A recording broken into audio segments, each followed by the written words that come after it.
بسم اللہ الرحمن الرحیم۔ سامعین کرام، آپ سن رہے ہیں انسپیکٹر نواز خان سیریز کے سلسلے کی ایک اردو کہانی دشمنی اور عورت، جس کے مصنف ہیں طاہر جاوید مغل، اور یہ اس سلسلے کی پہلی قسط ہے۔ مجھے امید ہے آپ کو میری یہ کاوش پسند آئے گی۔ آپ نے اگر ابھی تک میرا چینل کہانی گھر سبسکرائب نہیں کیا تو ابھی میرے چینل کو سبسکرائب کر کے بیل نوٹیفیکیشن آن کر لیجئے تاکہ آنے والی ہر نئی کہانی کی اطلاع بر وقت آپ تک پہنچ سکے۔ سردیوں کے دن تھے۔ میں ڈکیتی کی ایک واردات کی تفتیش کر کے تھانے پہنچا تو شام کے 8 بج چکے تھے۔ سردیوں میں 8 بجے بھی رات ہی سمجھی جاتی ہے۔ میرا محرر مٹی کی انگیٹھی میں اوپلوں کی آگ جلائے چوڑا ہو کر ہاتھ تاپ رہا تھا۔ سردیوں میں آگ کا نظارہ آنکھوں کو بڑا اچھا لگتا ہے اور آگ سینکنا ہمیشہ سے میری کمزوری رہی ہے۔ میں ہاتھوں کو رگڑتا بڑے شوق سے آگ کی طرف بڑھا، لیکن آگ تک پہنچنے کی حسرت ہی میرے دل میں رہ گئی۔ تھانے کے دروازے سے میرا سنگی ساتھی بلال شاہ ہانپتا کانپتا اندر داخل ہوا اور اس نے ایک خبر کھٹاک سے میرے سر پر دے ماری۔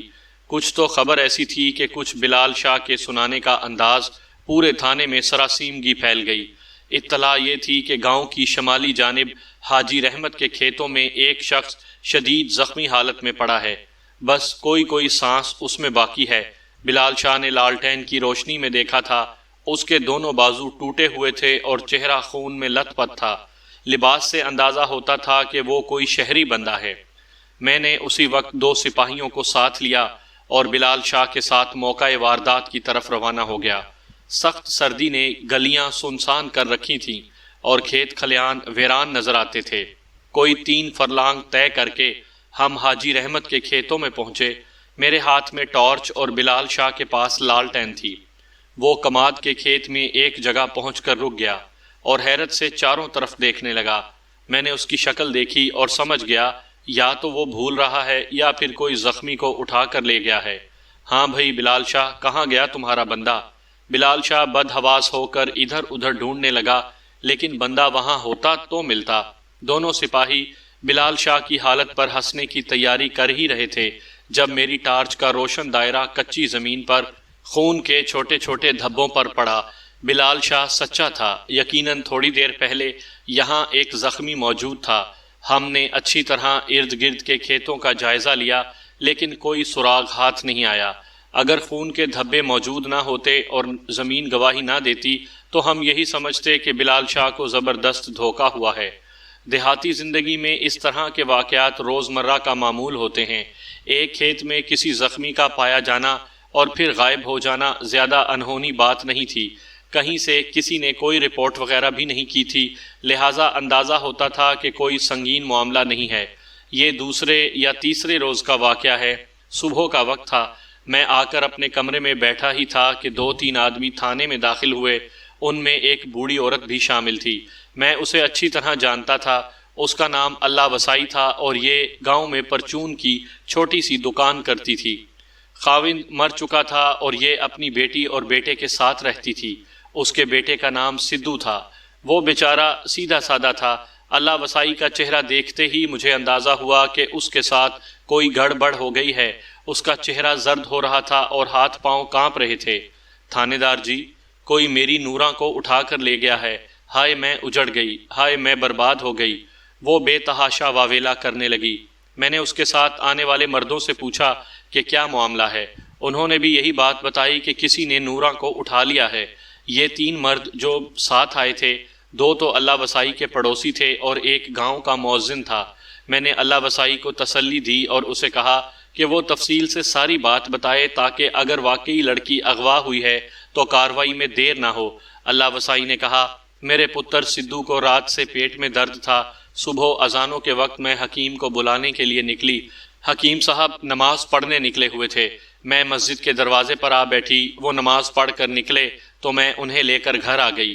اس سارے چکر میں مجھے کوئی 1 گھنٹہ لگ گیا۔ میں دروازے کو باہر سے کنڈی لگا کر گئی تھی۔ گھر آ کر دیکھا تو کنڈی کھلی ہوئی تھی۔ اندر گئی تو سدھو چارپائی پر خاموش بیٹھا تھا اور نوراں اس کے پاس نہیں تھی۔ ورانڈے میں مجھے نوراں کی ایک چپل نظر آئی۔ اور صحن میں اس نصیبہ جلی کا دوپٹہ پڑا تھا۔ اتنا کہہ کر اللہ وسائی پھر دھاڑے مار مار کر رونے لگی۔ گاؤں کے مؤذن نے بتایا کہ آج سحری کے وقت جب وہ مسجد کی طرف روانہ ہوا تو اللہ وسائی کے پچھواڑے اسے 3 آدمی نظر آئے۔ انہوں نے گرم چادروں کی بکلیں مار رکھی تھیں اور ایک درخت کے نیچے کھڑے تھے۔ مؤذن نے کہا، مجھے ان پر شک ہوا۔ میں نے قریب جا کر پوچھا، کون ہو جوانوں؟ ان میں سے ایک نے کہا، ہماری گھوڑی کھل گئی ہے، تم نے تو کسی سفید گھوڑی والے کو نہیں دیکھا۔ میں نے کہا، میں تو ابھی گھر سے نکلا ہوں۔ وہ آپس میں خسر پسر کرنے لگے اور میں مسجد کی طرف نکل گیا۔ بعد میں پتا چلا کہ اللہ وسائی کی دھی غائب ہے۔ میں اسی وقت اپنے ASI فرزند علی اور 2 سپاہیوں کے ساتھ اللہ وسائی کے گھر پہنچا۔ چھوٹا سا دیہاتی مکان تھا، تاہم صحن کافی کھلا تھا۔ ایک بھوری بھینس اور 2 بکریاں صحن میں بندھی تھیں۔ ایک طرف چارہ کاٹنے کا ٹوکا بھی لگا تھا۔ مجھے معلوم تھا اللہ وسائی کے پاس اتنی شاندار بھوری بھینس کہاں سے آئی ہے، لیکن اس وقت یہ بات چھیڑنے کا وقت نہیں تھا۔ میں نے موقع دیکھا، پہلی نظر میں ہی اندازہ ہو گیا کہ اللہ وسائی ٹھیک کہہ رہی ہے۔ اس کی بیٹی کو زبردستی لے جایا گیا ہے۔ برآمدے اور صحن کی کچی زمین پر کھینچا تانی کے آثار صاف محسوس کیے جا سکتے تھے۔ جوتی اور دوپٹے کے علاوہ مجھے ایک ٹوٹی ہوئی چوڑی کے ٹکڑے بھی نظر آئے۔ یہ اندازہ بھی ہو رہا تھا کہ گھر میں گھسنے والے افراد 2 سے زیادہ تھے۔ اللہ وسائی کا 22 سالہ بیٹا سدھو دیوار سے ٹیک لگائے بچوں کی طرح ری ری رو رہا تھا۔ اس کی داڑھی صرف تھوڑی پر تھی اور منہ ہر وقت ہونکوں کے انداز میں کھلا رہتا تھا۔ اس سے کچھ پوچھنا فضول تھا۔ اسے تو شاید احساس بھی نہیں تھا کہ ان کے گھر اتنا بڑا حادثہ ہو چکا ہے۔ وہ صرف اپنے پیٹ کے درد کی وجہ سے رو رہا تھا۔ میں نے اس سے 1-2 سوالات کیے جن کے جواب اس نے غوں غاں میں دیے یا دروازے کی طرف انگلی اٹھا کر کچھ بے معنی الفاظ بولتا رہا۔ موقع کا جائزہ لے کر میں نے 1-2 پڑوسیوں سے سوالات پوچھے اور تھانے واپس آ گیا۔ گاؤں میں نورا اور اس کی ماں کی شہرت کچھ اچھی نہیں تھی۔ شاید گاؤں والے ان دونوں کو کب سے گاؤں بدر کر چکے ہوتے، مگر اصل مسئلہ جمالے کا تھا۔ جمالہ گاؤں کے نمبردار شاہ دین کا بڑا بیٹا تھا اور پورے علاقے میں اس کا اثر تھا۔ سب جانتے تھے کہ جمالے کا نورا سے میل جول ہے، مگر کسی میں جرت نہیں تھی کہ اس پر انگلی اٹھا سکے۔ ہاں، اگر جمالہ کسی کمین کا بیٹا ہوتا تو لازمی طور پر اس کے ہاتھ پاؤں ٹوٹ چکے ہوتے۔ اس معاملے میں بھی ہو سکتا تھا جمالے کا ہاتھ ہو، اور یہ بھی ممکن تھا کہ کوئی اور چکر ہو۔ مجھے معلوم تھا نورا اس سے پہلے بھی غائب ہو چکی تھی۔ وہ کوئی 6 مہینے غائب رہنے کے بعد کچھ ہی عرصے پہلے واپس آئی تھی۔ اسے لانے والا جمالہ ہی تھا۔ ایک روز صبح سویرے وہ اسے گھوڑی پر اپنے پیچھے بٹھائے گاؤں میں داخل ہوا تھا اور اسے اللہ وسائی کے سپرد کر دیا تھا۔ کسی کو جمالے سے یہ پوچھنے کی جرت نہیں ہوئی تھی کہ وہ اس پاپ کی گٹھڑی کو کہاں سے لایا ہے اور کیوں لایا ہے۔ نہ ہی اس نے کسی کو بتایا تھا۔ ساری بات اثر و رسوخ کی تھی۔ گاؤں کے کسی نیکوکار کا ضمیر نہیں جاگا تھا اور نہ ہی کسی کی پگ کو داغ لگا تھا، اور آج ایک بار پھر نورا غائب ہو گئی تھی۔ میں ابھی بیٹھا سوچ ہی رہا تھا کہ جمال دین عرف جمالہ دن دناتا ہوا اندر آ گیا۔ 6 فٹ قد، اوپر کو اٹھی ہوئی مونچھیں اور کندھے پر عموماً پستول رہتا تھا۔ میں نے ہنس کر کہا، آؤ نمبردار جی، مجھے پتا تھا آپ آنے ہی والے ہوں گے۔ جمالہ کرسی گھسیٹ کر میرے سامنے بیٹھ گیا اور بولا، تھانے دار جی آؤ میرے ساتھ، میں بتاتا ہوں آپ کو مجرم کا پتہ۔ میں نے کہا، کس مجرم کی بات کر رہے ہو؟ وہی جس نے نورا کو اٹھایا ہے۔ وہ آنکھیں نکال کر بولا، تم یہ سب کیسے جانتے ہو؟ تھانے دار جی ان چکروں میں نہ پڑو، اسے میری شرافت ہی سمجھو کہ آپ کے پاس آیا ہوں، ورنہ میں تو اس حرامی کی ٹانگیں چیر کر پھینک دیتا، لاش تک نہ ملتی اس کنجری کے پتر کی۔ چلو آؤ میرے ساتھ، نہیں تو میں جا رہا ہوں خود ہی۔ میں نے جمالے کے تیور دیکھے اور سمجھ گیا کہ وہ آپے سے باہر ہو رہا ہے۔ میں نے کہا، ٹھیک ہے بھائی، میں چلتا ہوں تیرے ساتھ، لیکن یہ بھی تو پتہ چلے کہ وہ ذات شریف ہے کون اور کہاں ملے گا۔ وہ بولا، امرتسر، محلے ککے زیاں تک جانا ہوگا۔ میں نے کچھ سوچ کر پوچھا، جمالے یہ شخص وہی تو نہیں؟ میرا مطلب ہے نورا پہلے بھی تو غائب رہی ہے، کیا یہ وہی معاملہ ہے؟ وہ لال پیلا ہو کر بولا، ہاں جی ایسا ہی سمجھ لیں، پہلے اس کتے کو گرفتار کر لیں، پھر میں سب بتاتا ہوں آپ کو۔ میں 2 کانسٹیبلوں کو ساتھ لے کر چل دیا۔ باہر اس کی جیپ کھڑی تھی۔ امرتسر وہاں سے 14 میل پر تھا۔ ہم کوئی 1.5 گھنٹے میں شہر پہنچ گئے۔ جمالے نے محلہ ککے زیاں کا رخ کیا۔ یہ تو مجرم کی بے وقوفی ہی ہو سکتی تھی کہ وہ مغویہ کو لے کر سیدھا اپنے گھر آیا ہو۔ ہاں، اس کے گھر سے کوئی سراغ ضرور مل سکتا تھا۔ مقامی تھانے سے ہم نے ایک ASI کو ساتھ لیا۔ مختلف گلیوں سے ہو کر ہم ایک چھوٹے سے شکستہ مکان کے سامنے رکے۔ جمالہ غصے میں خوب تپا ہوا تھا۔ میں نے اس سے کہا، دیکھو جمالے، تم اکیلے نہیں ہو، ہم تمہارے ساتھ ہیں، اس لیے تمہیں بولنے یا غصہ دکھانے کی ضرورت نہیں، ساری بات ہم خود کریں گے۔ میں نے دروازے پر دستک دی۔ کچھ دیر بعد ایک ادھیڑ عمر شخص نے دروازہ کھولا۔ اس نے دھوتی بنیان پہن رکھی تھی۔ مجھے دیکھ کر اس کی دھندلی آنکھوں میں دنیا جہان کا خوف سمٹ آیا۔ گھبرا کر بولا، کیا بات ہے جی؟ میں نے کہا، بات اچھی نہیں ہے، کپڑے پہن کر ذرا باہر آؤ۔ اس کی آنکھوں کا خوف کچھ اور بڑھ گیا۔ اتنے میں ایک 30-32 سالہ شخص بھی دروازے پر نظر آیا۔ اس کی صورت یہ بتانے کے لیے کافی تھی کہ وہ بوڑھے کا بیٹا ہے۔ ہم نے باپ بیٹے کو ساتھ لیا اور جیپ میں آ بیٹھے۔ وہ بہت گھبرائے ہوئے تھے کہ شاید انہیں تھانے لے جایا جا رہا ہے۔ ان کی عورتیں، جن میں ملزم کی 2 جوان بہنیں بھی شامل تھیں، دروازے پر کھڑی تھیں۔ ان سب کے چہرے زرد ہو رہے تھے۔ میں نے بوڑھے سے اس کا نام پوچھا۔ اس نے عبدالکریم بتایا۔ بیٹے کا نام سجاد تھا۔ میں نے عبدالکریم سے پوچھا، لڑکی اور لڑکا کہاں ہیں؟ وہ مزید گھبرا گیا۔ کس کا پوچھ رہے ہیں جناب؟ میں نے کہا، نوراں اور رفیق کا۔ ایک دم بوڑھے اور اس کے بیٹے کی آنکھیں پھیل گئیں۔ وہ ایک ساتھ گھگیا کر بولے، ہمیں تو کچھ معلوم نہیں جناب، ہم غریب آدمی ہیں، ہمیں معاف کر دیں جناب۔ میں نے کہا، تم دونوں کو معافی ہی معافی ہے، صرف فیقہ کا پتہ بتا دو۔ عبدالکریم نے کہا، ہمارا اس سے کوئی تعلق واسطہ نہیں جی، نہ میں اس کا باپ ہوں نہ وہ میرا بیٹا، میں اسے گھر سے نکال چکا ہوں، مجھے کچھ پتہ نہیں کہ وہ کیا کرتا ہے، کہاں رہتا ہے۔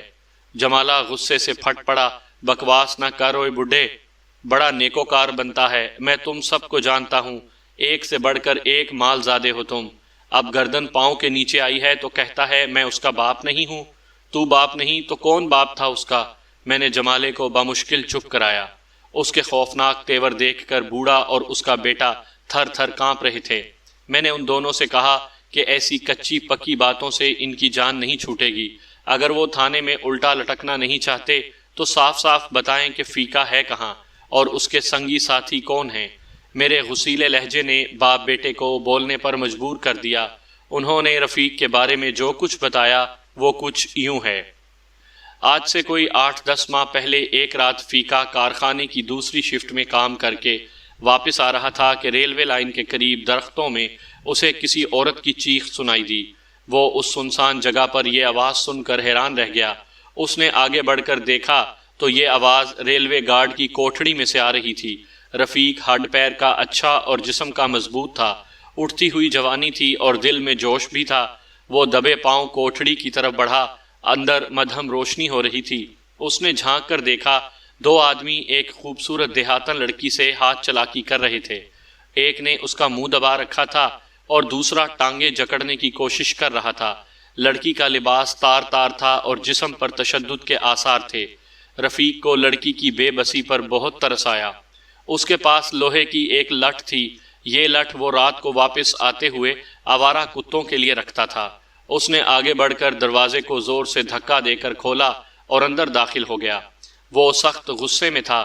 اس نے دونوں افراد کو لوہے کی لٹ پر رکھ لیا اور تاک تاک کر چوٹیں لگائیں۔ وہ اس اچانک حملے سے اس قدر گھبرائے کہ ڈر کر بھاگ نکلے۔ لڑکی اس وقت تک خوف اور صدمے سے بے ہوش ہو چکی تھی۔ اس کی سمجھ میں اور تو کچھ نہیں آیا۔ اس نے لڑکی کو کندھے پر ڈالا اور گھر لے آیا۔ نوراں کوئی 10 روز اسی کے گھر رہی۔ اس دوران اس نے اپنے بارے میں کچھ نہیں بتایا، نہ ہی کسی طرح یہ پتا چل سکا کہ وہ کہاں سے آئی ہے۔ وہ جوان اور خوبصورت تھی۔ محلے والے باتیں بنانے لگے تو عبدالکریم نے بیٹے سے کہا کہ وہ اس مصیبت کو گھر میں نہیں رکھ سکتا۔ اس نے رفیق سے کہا کہ وہ لڑکی کو پولیس کے حوالے کر دے یا پھر اسے بولنے پر مجبور کر دے تاکہ اسے وارثوں تک پہنچا دیا جائے۔ یہ دونوں باتیں نہ ہوئیں تو عبدالکریم نے لڑ جھگڑ کر بیٹے کو گھر سے نکال دیا۔ وہ بھی ارادے کا پکا نکلا۔ اس نے شہر سے باہر ایک قریبی بستی میں مکان کرائے پر لے لیا اور وہاں نوراں کے ساتھ رہنے لگا۔ مکان کی بوڑھی مالکن بھی ان کے ساتھ ہی رہتی تھی۔ دراصل رفیق نہیں چاہتا تھا کہ نوراں ایک بار پھر غلط ہاتھوں میں پڑ جائے۔ اور اس کی زندگی برباد ہو جائے۔ نورا خود بھی اس کے ساتھ رہنا چاہتی تھی۔ پھر پتہ چلا کہ وہ نورا سے شادی کر رہا ہے، لیکن یہ شادی ہو نہ سکی۔ ایک روز رفیق اجڑا پجڑا گھر آ گیا۔ اس کی داڑھی بڑی ہوئی تھی اور وہ کئی روز کا بھوکا اور بیمار تھا۔ اس کی باتوں سے پتہ چلا کہ وہ لڑکی دغا باز نکلی۔ ایک روز جب کہ وہ شادی کا سامان لینے گھر سے نکلا ہوا تھا، وہ خاموشی سے اس کا گھر چھوڑ گئی۔ یہ حالات جان کر سب گھر والوں نے رفیق کو برا بھلا کہا اور لان تان کی۔ وہ چند روز ہی گھر میں رہا اور پھر چپکے سے کسی طرف نکل گیا۔ اس کے بعد سے اس کا کچھ پتہ نہیں۔ بوڑھے عبدالکریم اور سجاد کی باتوں پر جمالے نے سخت پیچ و تاب کھائے۔ اس نے کہا، یہ دونوں سفید جھوٹ بول رہے ہیں، ان ساروں نے مل جل کر یہ کھیل کھیلا ہے۔ اس نے کہا، یہ بالکل بکواس ہے کہ فیکا نے نورا کو غنڈوں سے چھڑایا تھا، وہ تو خود بہت بڑا غنڈا اور لوفر ہے۔ اس نے نورا کو اس وقت اغوا کیا جب وہ اپنی سہیلیوں کے ساتھ میلہ دیکھنے گاؤں سے مرادپور آئی ہوئی تھی۔ فیکا اور اس کے دوست بھی میلے میں موجود تھے۔ میلے کے دوران آندھی آ گئی۔ اس افراتفری میں کسی طرح ان کا داؤ چل گیا اور وہ نورا کو جیپ میں ڈال کر لے اڑے۔ شہر لا کر فیکا کئی ہفتے مختلف جگہوں پر نورا کی عزت سے کھیلتا رہا۔ پھر اس نے ایک مکان کرائے پر لیا اور وہاں رہنے لگا۔ نورا اس غنڈے کے چنگل میں بے بس تھی اور فرار کا کوئی راستہ نہیں پاتی تھی۔ محلے والے بھی فیکے کی بدماشی کے سامنے چپ تھے، لیکن کب تک؟ جب وہ باتیں بنانے لگے تو اس نے نورا سے شادی رچانے کا اعلان کر دیا۔ خوش قسمتی سے ایک روز نورا کو موقع مل گیا اور وہ اپنی نگرانی کرنے والی عورت کو چکمہ دے کر اس مکان سے بھاگ نکلی۔ وہ شہر میں میرے ایک جاننے والے کے پاس پہنچی اور اس کے ذریعے مجھے پیغام پہنچایا کہ میں اسے آ کر لے جاؤں۔ میں اسے لینے شہر پہنچ گیا۔ مجھے فیکے اور اس کے ساتھیوں پر سخت تیش تھا، مگر نورا نے مجھے کوئی بھی قدم اٹھانے سے منع کر دیا۔ اسے اپنی بدنامی اور رسوائی کا خوف تھا اور وہ چاہتی تھی کہ اب اس معاملے کو اسی جگہ ٹھپ کر دیا جائے۔ میں نے صرف نورا کی خاطر یہ کڑوا گھونٹ بھی بھر لیا اور اسے لے کر چپکے سے گاؤں آ گیا۔ لیکن وہ کتے کا پلہ اپنی اوقات پر آ کر رہا۔ اس نے بڑی چالاکی سے نورا کا کھوج لگایا اور اپنے چمچوں کے ساتھ مل کر دوبارہ اسے اغوا کر لیا۔ بوڑھے عبدالکریم نے ہاتھ جوڑتے ہوئے کہا، تھانے دار جی، میں کسی اور بات کا تو دعویٰ نہیں کرتا، لیکن خدا کو حاضر و ناظر جان کر اتنا ضرور کہہ سکتا ہوں کہ اس نے نورا کو زبردستی نہیں رکھا ہوا تھا، وہ مرضی سے اس کے ساتھ تھی۔ میں نے کہا، اچھا، ان ساری باتوں کا تو پتہ چل ہی جائے گا اور یہ بھی معلوم ہو جائے گا کہ کس کی کیا مرضی تھی۔ فی الحال تم دونوں مجھے اس مکان تک لے چلو جو فیکے نے کرائے پر لے رکھا تھا۔ عبدالکریم نے خدا کی قسم کھا کر کہا کہ اسے مکان کا کچھ پتہ نہیں۔ سجاد کچھ خاموش نظر آ رہا تھا۔ مجھے شک ہوا کہ وہ اس ٹھکانے کے بارے میں جانتا ہے۔ میں نے پوچھا تو میرا اندازہ درست نکلا۔ وہ بولا، میں صرف ایک بار ماں کی بیماری کی خبر دینے وہاں گیا تھا۔ جمالہ دانت پیس کر غرایا، ایک طرف کہتے ہو کہ ہمارا کوئی تعلق واسطہ نہیں تھا، دوسری طرف خبریں آتی جاتی تھیں اور پھیرے لگتے تھے۔ ہم نے بوڑھے عبدالکریم کو تو وہیں چھوڑ دیا اور سجاد کو لے کر شہر کی جنوبی مضافات کی طرف روانہ ہو گئے۔ کوئی 1 گھنٹے بعد ہم ایک 2 منزلہ مکان کی نچلی منزل میں ایک ادھیڑ عمر موٹی پلپلی سکھ عورت کے سامنے بیٹھے تھے۔ عورت کا نام جندہ کور تھا۔ وہ اس خستہ حال مکان کی مالکن تھی۔ وہ ایک دلیر عورت تھی اور سکون سے ہمارے سوالوں کے جواب دے رہی تھی۔ اس نے مجھ سے کہا، ہاں پتر جی، رفیق کوئی 5 مہینے رہا ہے میرے مکان میں، اس کے ساتھ نورا بھی تھی اور وہ اس سے شادی کرنا چاہتا تھا۔ وہ بھی کچھ راضی تھی۔ وہ بڑی ڈری سہمی رہتی تھی۔ میرے لاکھ پوچھنے پر بھی اس نے اپنے وارثوں کے بارے میں کچھ نہیں بتایا اور نہ ہی یہ بتایا کہ وہ کہاں کی رہنے والی ہے۔ باقی ان دونوں نے میرے مکان میں کوئی بے حیائی کی بات نہیں کی۔ دونوں مجھے ماں سمجھتے تھے۔ نورا رات کو میرے ساتھ سوتی تھی۔ دن میں بھی وہ کبھی زیادہ دیر تک فیکے کے پاس نہیں بیٹھتی تھی۔ محلے والے باتیں بناتے تھے، لیکن میں نے کبھی کسی کی پرواہ نہیں کی۔ جب پرواہ والی بات ہی نہیں تھی تو میں کیوں کرتی پرواہ؟ ایک دن بھی میں نے ان دونوں کی نیت میں فطور دیکھ لیتی تو دھکے مار کر نکال دیتی۔ وہ ایسے نہیں تھے، اور نورا تو ایسی لڑکی ہے کہ چراغ لے کر ڈھونڈنے سے نہیں ملتی۔ پتہ نہیں اوپر والا اتنے اچھوں کو اتنے برے نصیب کیوں دے دیتا ہے۔ میں نے جندہ سے پوچھا، تیرا خیال ہے کہ نورا اپنی مرضی سے یہاں رہ رہی تھی؟ وہ بڑے دھڑلے سے بولی، بالکل، مجھے تو کبھی نہیں لگا اس پر زبردستی ہو رہی ہے۔ جمالہ چلایا، یہ ففے کٹنی ہے تھانے دار، اس کے منہ میں فیکے کی زبان ہے، تھانے میں 2 چھتر پڑے تو بالکل سیدھی ہو جائے گی۔ جندہ کی آنکھوں سے چنگاریاں پھوٹیں، اس نے خونی بلی کی طرح پنجے نکالے اور نمبردار پر جھپٹ پڑی۔ اس کے منہ سے گالیوں کی بوچھاڑ نکل رہی تھی۔ چیخ کر بولی، کمینے، مجھے تھانے سے ڈراتا ہے؟ مجھے ڈراتا ہے؟ میں خود تھانے دار کی بیٹی ہوں۔ میرے باپ نے تجھ جیسے بڑے خنزیروں کے بوتھے توڑے تھے۔ کبھی سنا ہے ہری سنگھ کا نام؟ تیرے جیسوں کا پیشاب نکل جاتا تھا اسے دیکھ کر۔ اپنے باپ کا ہے تو لے جا مجھے تھانے۔ جندہ کسی کالے طاقتور انجن کی طرح سٹارٹ ہو کر جمالے پر چڑھتی ہی جا رہی تھی۔ میں نے بمشکل اسے قابو کیا۔ وہ ہانپتی اور پھنکارتی ہوئی چارپائی پر بیٹھ گئی۔ جمالہ بھی خونی نگاہوں سے گھور رہا تھا۔ وہ اپنی چوڑی چکلی چھاتی پر ہاتھ مار کر بولی، یہ بات ہے تو ٹھیک ہے، میں بیان دوں گی عدالت میں اور ہر جگہ بیان دوں گی کہ نورا میری منہ بولی دھی تھی اور میں خود اس کی شادی رفیق سے کر رہی تھی۔ میں نے جندہ کو پرسکون کرنے کے بعد اس سے پوچھا کہ نورا کے غائب ہونے کے بارے میں اس کا کیا خیال ہے۔ وہ کڑک کر بولی، یہ تیرے ساتھ جو کھڑا ہے اونچی مونچھوں والا، اسی جیسے کسی ڈشکرے سے ڈر کر وہ بھاگی ہوئی تھی، وہی لے گیا ہوگا اسے اور اپنی مردانگی دکھا رہا ہوگا۔ اور اس بیچاری نے کہاں جانا تھا؟ میں نے پوچھا، گھر سے وہ خود گئی تھی؟ اس نے کہا ہاں، دوپہر کا وقت تھا۔ مجھ سے کہنے لگی، فیکا آج مجھے کچھ پیسے دے گیا ہے، میرا دل چاہتا ہے کہ میں ماں جی کے لیے ایک جوڑا کپڑے کا لے آؤں۔ فیکا کی ماں کو وہ ماں جی کہتی تھی۔ بس جوڑا لینے گھر سے نکلی اور پھر واپس نہیں آئی۔ پتہ نہیں بد نصیب کس کے ہتھے چڑھ گئی۔ بولنے کے ساتھ ساتھ جندہ گہری نظروں سے جمالے کو بھی گھور رہی تھی۔ کہنے لگی، یہ ہے کون تیرے ساتھ؟ مجھے شکل سے ہی کوئی ڈاکو لگتا ہے۔ جمالہ غرایا، منہ سنبھال مائی، کیوں مٹی خراب کرانی ہے؟ جندہ ایک بار پھر غضبناک ہو کر اس پر جھپٹی۔ میرے ASI نے تقریباً بغل گیر ہو کر اسے قابو کیا اور اندر لے جا کر چارپائی پر بٹھایا۔ جمالہ تل ملایا ہوا تھا۔ میں اسے لے کر باہر آ گیا۔ اڑوس پڑوس والوں سے کچھ سوالات پوچھنے کے بعد ہم تھانے واپس چلے آئے۔ میں اپنے عملے کے ساتھ گاؤں واپس آ گیا۔ آنے سے پہلے میں نے گلی ککی زیاں کے مقامی تھانے دار بلدیو سنگھ سے درخواست کی کہ وہ فیکا کے یاروں دوستوں سے پوچھ گچھ کرے اور اگر اس کے بارے میں کچھ پتہ چلے تو اطلاع دے۔ اس نے اپنے تعاون کا پورا یقین دلایا۔ اس کے علاوہ اس نے کہا کہ وہ رفیق کے گھر والوں پر بھی نظر رکھے گا۔ گاؤں میں ابھی تک نورا کا کوئی پتہ نہیں چلا تھا۔ اللہ وسائی کے گھر سے میرے کھوجی نے چند کھرے اٹھائے تھے۔ اس کا کہنا تھا کہ ان میں گاؤں کا کھرا کوئی نہیں۔ نمبردار جمالہ ایک ہی رٹ لگائے جا رہا تھا کہ نورا کا اغوا صرف اور صرف رفیق کا کام ہے۔ میں نے کہا، بھائی میرے، ایک طرف تو تم یہ کہہ رہے ہو کہ تم نورا کو اپنے دوست کے گھر سے لے کر سیدھے گاؤں آ گئے تھے اور تم نے رفیق سے کوئی جھگڑا نہیں کیا تھا اور نہ ہی یہ پتہ چلنے دیا تھا کہ تم نورا کو کہاں سے لے آئے ہو، پھر وہ نورا کے پیچھے اس گاؤں تک کیسے پہنچا؟ جمالہ میرے اس سوال کا کوئی مناسب جواب نہیں دے سکا۔ اس نے کہا، ہو سکتا ہے فیکے نے کسی طرح کھوج لگا لیا ہو۔ صاف محسوس ہوتا تھا کہ جمالہ کچھ چھپا رہا ہے۔ اس کے علاوہ بھی کئی معاملات الجھے ہوئے تھے۔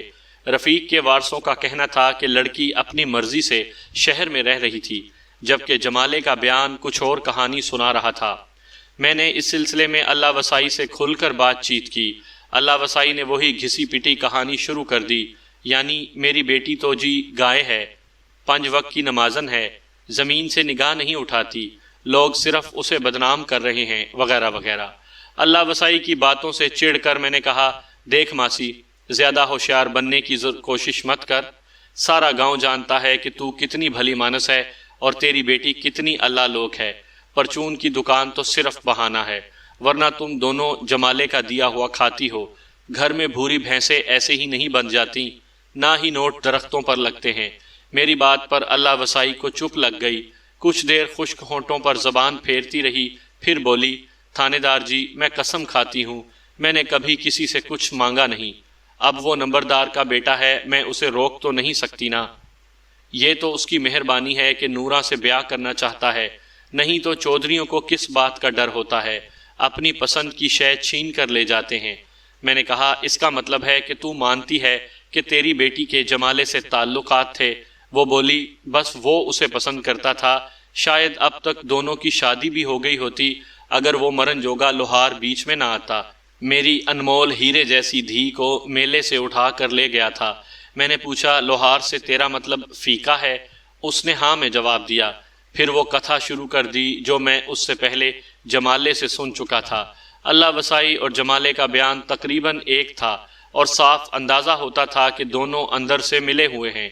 ابھی اللہ وسائی سے میری پوچھ گچھ جاری تھی کہ بلال شاہ آوارد ہوا۔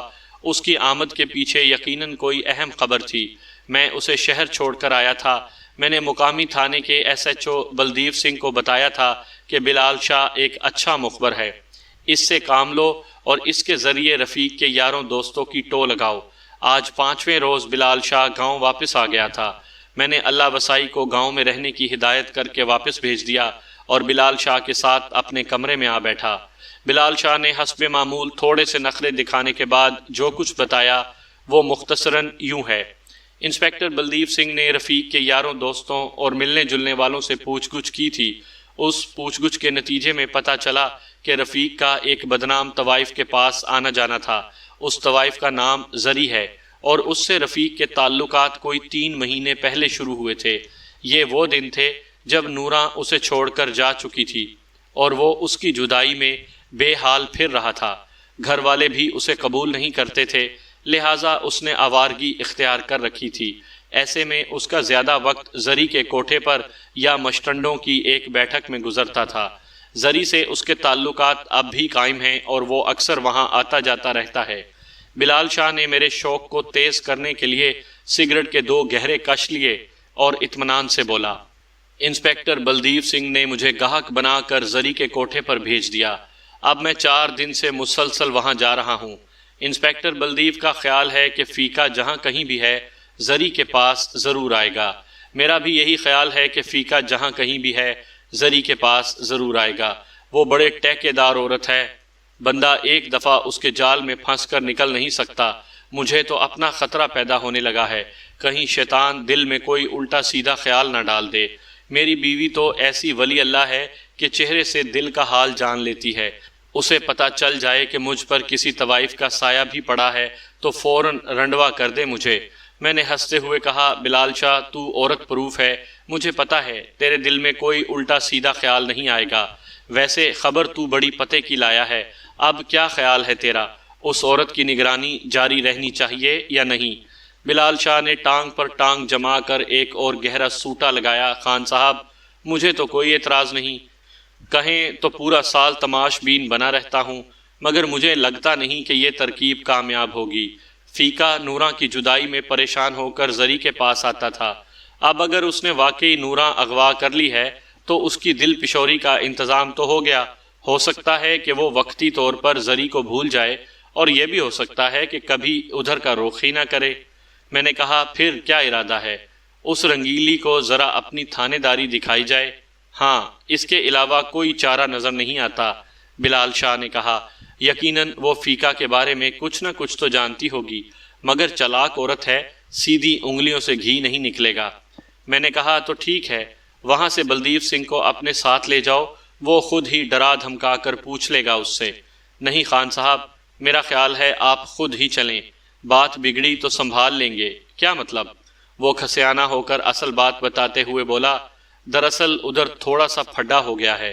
میں نے اس خبیث طوائف سے کہا کہ ذرا علیحدہ کمرے میں چلو، میں کچھ پوچھنا چاہتا ہوں۔ وہ پہلے تو راضی ہی نہیں ہوئی، پھر بڑے نخرے سے اندر گئی۔ میں نے کہا میرا ایک دوست رفیق ہے، یہاں سائیکل فیکٹری میں کام کرتا ہے، سنا ہے وہ تمہارے پاس آتا جاتا ہے، اس کے بارے میں پوچھنا تھا۔ وہ بڑی بدتمیزی سے بولی، میں نے تماش بینوں کا رجسٹر نہیں رکھا ہوا، تیرے جیسے کئی شریفے آتے جاتے ہیں۔ مجھے اس منہ پھٹ پر بہت غصہ آیا۔ میں نے کہا ذرا ہوش سے بات کر۔ وہ غرا کر بولی، روب تو ایسے جھاڑتا ہے جیسے تھانے دار ہے۔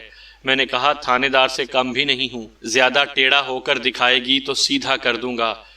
اس نے مجھے گالی دے ڈالی اور بولی، تو ہے کس باغ کی مولی؟ اب بلال شاہ کی ساری بات میری سمجھ میں آ رہی تھی۔ انسپیکٹر بلدیو نے اسے صرف نگرانی کے لیے طوائف کے کوٹھے پر بھیجا تھا، لیکن بلال شاہ صاحب اپنی طبیعت پر قابو نہ رکھ سکے اور تھانے دار بن کر اس سے پوچھ گچھ کرنے لگے۔ وہ عورت بھی کافی ٹیڑھی معلوم ہوتی تھی اس نے بلال شاہ کو آڑے ہاتھوں لیا تو بلال شاہ غصہ کھا کر یہاں چلا آیا۔ میں نے بلال شاہ سے کہا، شاہ جی یہ کام تم نے خراب کیا ہے، یا تو اس طوائف کے سامنے فیقہ کا نام ہی نہیں لینا تھا، اگر لیا تھا تو پھر کوئی نتیجہ نکال کے آنا تھا۔ وہ عورت یقیناً شک میں پڑ گئی ہوگی اور ہو سکتا ہے کہ اس طرح فیقہ ہم سے اور دور ہو جائے۔ بلال شاہ اپنا مٹکا سا سر ہلانے لگا۔ میں نے کہا، خیر جو بھی ہوا، اب فوری طور پر اس عورت سے 2 ہاتھ کرنے ہوں گے۔ تم جا کر ذرا نمبردار کی جیپ مانگ لاؤ، کہنا امرتسر جانا ہے، میں اتنی دیر میں تیار ہو جاتا ہوں۔